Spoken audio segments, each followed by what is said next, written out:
The viewers to this program, the folks who get these updates, see what is happening to the country, and they've seen the promises regarding the power of the purse. Right. What is the essential element that you think is lacking in our colleagues to push back against this excessive spending? I would characterize it as two things. One is courage. The other is integrity. So you always say, this is what I'm going to do.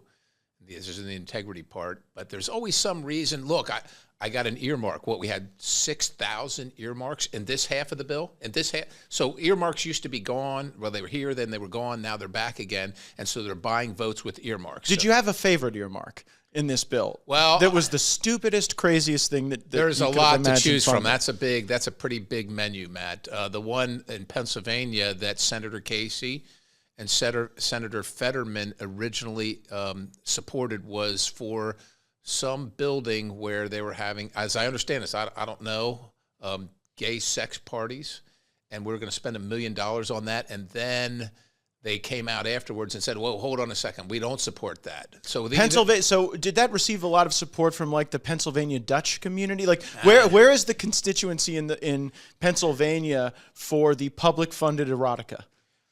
Is it a Senator Casey priority? Is it a Senator Fetterman priority? Well, it was one of their priorities until it wasn't one of their priorities. So what this was, for those of you who are watching, there is some LGBTQ community center in Pennsylvania, and these senators sought an earmark to give them extra funding for their operations. $1 million. And the Libs of TikTok account went and found what some of the planned activities were there, and they were BDSM activities and, bring your handcuffs and whips and chains. And we're not judges here. We're not the bedroom police. But if you want to do that stuff, you should do it on your own time and on your own dime. And there should not be public funding for that. The question is why is there federal funding for this? And a whole range of earmarks, trails and roads and or state things. And they might be great projects. But what does it have to do with the federal government? But they bought the votes with.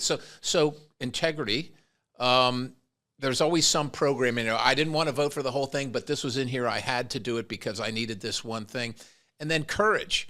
The rest of the crew's going this way, and if we don't do this, the only alternative is a shutdown. We're going to be accused of shutting down the government. Let's be clear here. 85% of the government operates even through a shutdown. So we're talking about 15%.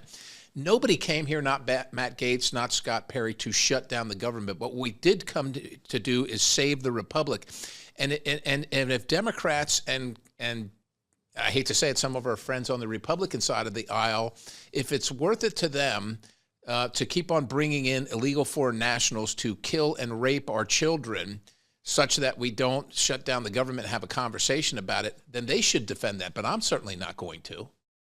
Thanks so much for watching this video. Make sure you're subscribed to our channel with notifications turned on. You won't want to miss any of the breaking news.